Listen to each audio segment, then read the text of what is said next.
सफर में मुश्किलें आए तो जुर्रत और बढ़ती है, सफर में मुश्किलें आए तो जुर्रत और बढ़ती है, कोई जब रास्ता रोके तो हिम्मत और बढ़ती है. Chairman sir, I stand before you as the strongest supporter of women's reservation bill, as I believe the time has come and we can't wait any longer. The first Prime Minister, Pandit Nehru, in his letter to the Chief Ministers wrote, and I quote, "The future of India will probably depend ultimately more upon the women than men." These words of the first Prime Minister were prophetic.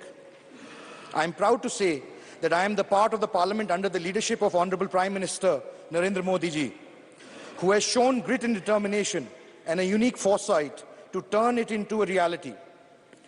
Just before me, a couple of minutes ago, a senior member of Parliament was talking about doers and talkers. I would like to highlight that I would like to highlight that Prime Minister has shown by bringing this bill that he is a doer and not a talker. I come from the state of Haryana, which had for the longest time grappled with the issue of unequal sex ratio. The sex ratio in Haryana was 879 females for 1,000 males in 2001, but has shown steady improvement since 2015, when the Prime Minister Narendra Modi launched the Beti Bachao Beti Padhao Andolan from Haryana. Sir, I would like to inform the House that in 2022, the ratio has improved to 917. It has increased by 85 points. This shows the initiative backed by the state and the firm commitment by the government. Sir, in the first general elections, there were 66 women who contested and 19 were elected to the House of People. Even though we have made rapid strides in women representation in Parliament and local bodies down to the lowest level, much remains to be done, and thus I back this bill wholeheartedly. Lasting revolutions are not achieved overnight. They require a civil society awakening. This bill is taking us in that direction, sir.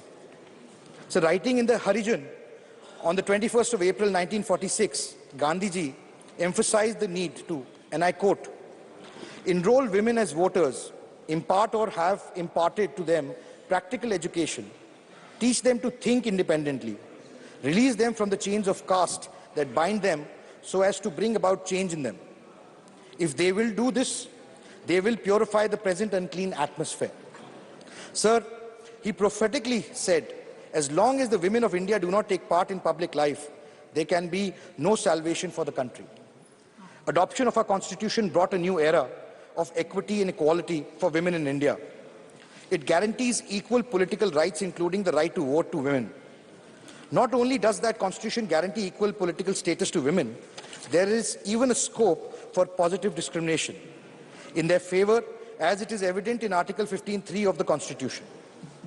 Article 14 provides for equality before law. Article 39A states that the state shall direct its policy towards securing equity to men and women, the right to an adequate means of livelihood. And 39D enjoins the state to direct its policy towards securing equal pay for equal work for both men and women.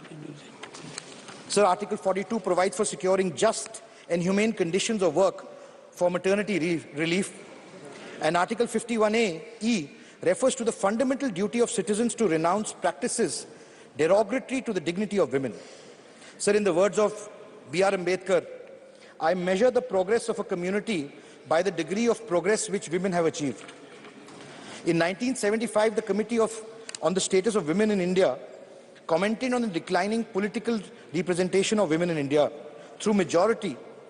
Though majority within the CWSI were against reservation in the legislative bodies, all members agreed on reservation for women in local bodies. The National Perspective Plan from 1988 to 2000 also recommended 30% reservation for women in all elected bodies, although the document was not clear whether the reservation was through nomination or election. The BJP government had repeatedly reinstated the bill in Parliament in 1998, 99, 2002 and 2003. The Congress, when it came to power in 2004, prompted the UPA to integrate the bill into the common minimum system and tried to introduce the bill with a little progress. It was opposed by its own partners who were a part of the government. Sir,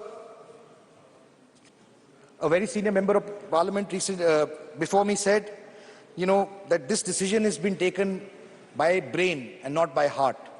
Sir, these decisions are taken by brain, heart and soul all put together.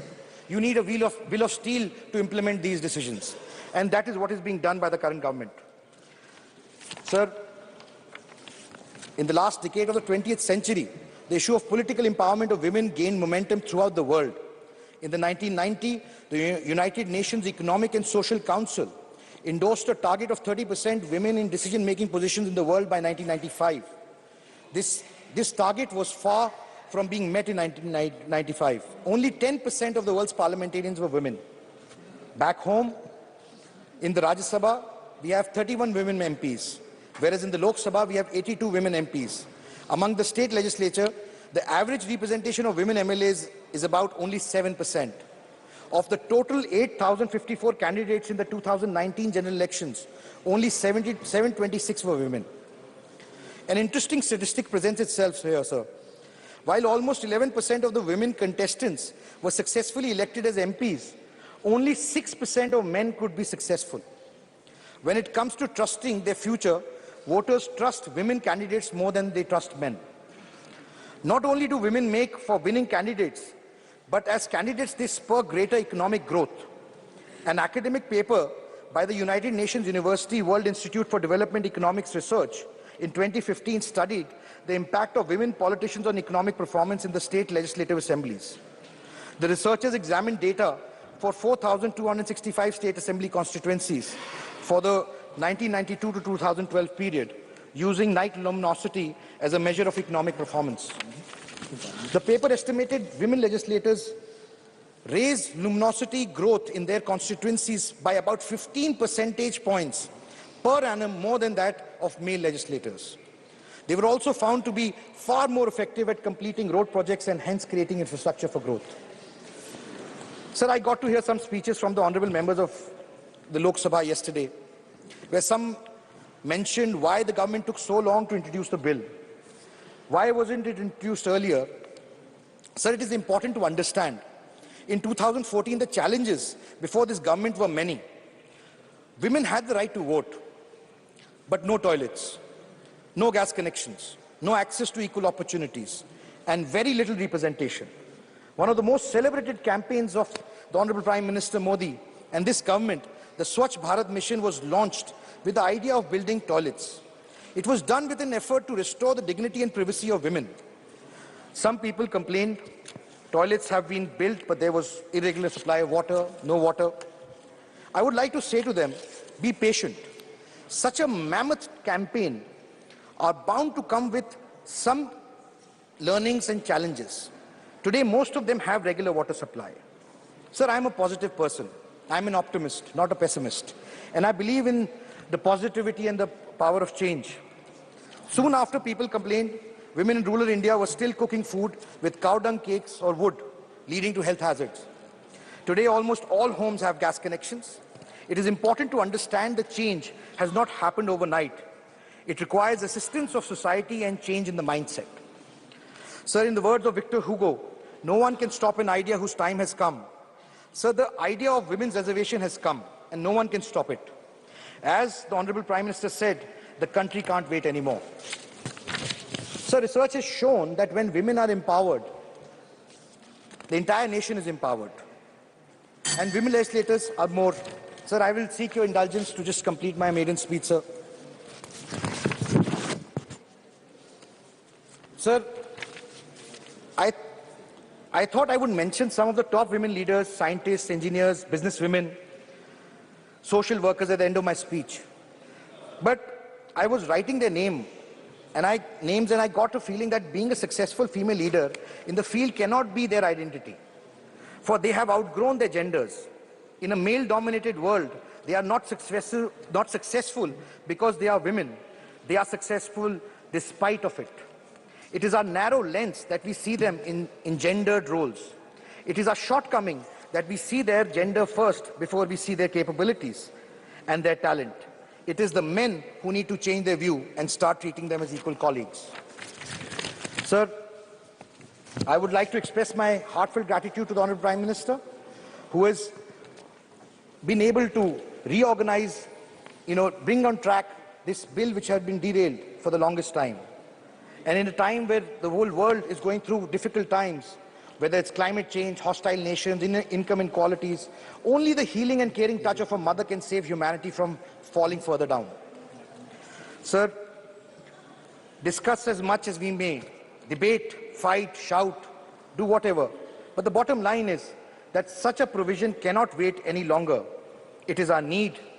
Sir, I would like to finish my speech with a few lines from the famous poet Dushyant Kumar. हो गई है पीर पर्वत सी, हो गई है पीर पर्वत सी, पिघलनी चाहिए, इस हिमालय से भी कोई गंगा निकलनी चाहिए. हो गई है पीर पर्वत सी, पिघलनी चाहिए, इस हिमालय से भी कोई गंगा निकलनी चाहिए. सिर्फ हंगामा खड़ा करना मेरा मकसद नहीं, मेरी कोशिश है कि सूरत बदलनी चाहिए. धन्यवाद.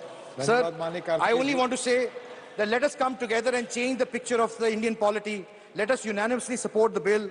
Otherwise, when history is written, people who are standing on the other side will not be judged kindly. Thank you so much, sir.